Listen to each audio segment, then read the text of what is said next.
मनुष्य जाति आखिर आनंद ही क्यों चाहती है, दुख क्यों नहीं चाहती? यह सवाल आपके मन में कभी आया हो या ना आया हो, लेकिन यह एक यक्ष प्रश्न है। 7 अरब, करीब 7 अरब लोग धरती पर रहते हैं, सिर्फ मनुष्य। 7 अरब मनुष्य में किसी दो का शकल नहीं मिलता। अगर शकल भी मिल जाए तो अंगूठा निशान तो एकदम ही नहीं मिलता, किसी का विचार नहीं मिलता। कोई कुछ चाहता है, कोई पैसा चाहता है, कोई पोस्ट चाहता है, कोई कुछ चाहता है।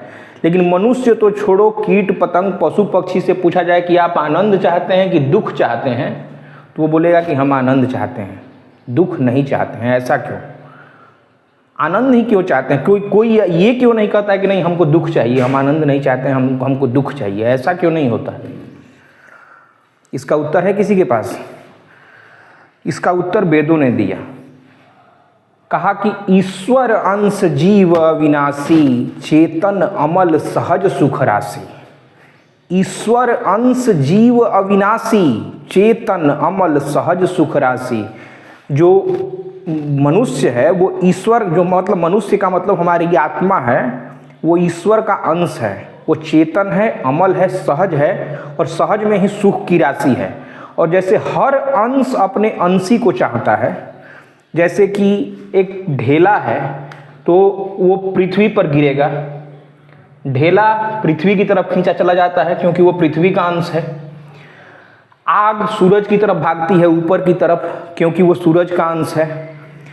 धुआं बादल की तरफ भागता है क्योंकि वो बादल का अंश है।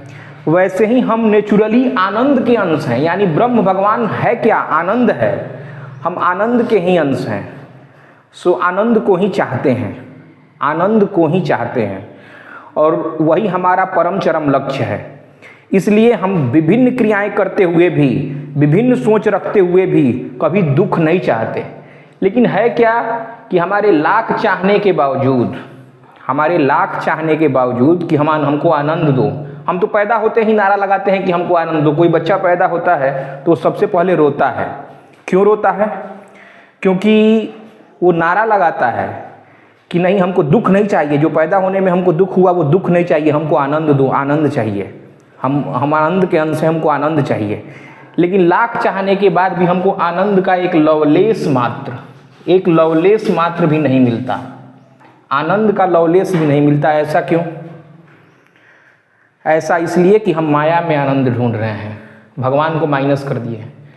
जो आनंद का परम चरम स्रोत है आप भगवान, उसको छोड़कर हम माया में आनंद ढूंढ रहे हैं, इसलिए हमको आनंद नहीं मिलता। हम दुखी हैं, परेशान हैं, अतृप्त हैं, अशांत हैं, अपूर्ण हैं। जिस दिन हम माया से पलटकर ईश्वर की तरफ देखने लगेंगे, उस दिन अपने आप आनंदित हो जाएंगे, जो कि हमारा परम चरम लक्ष्य और आनंद का परम स्रोत है। तो इस प्रश्न का उत्तर यही है। धन्यवाद।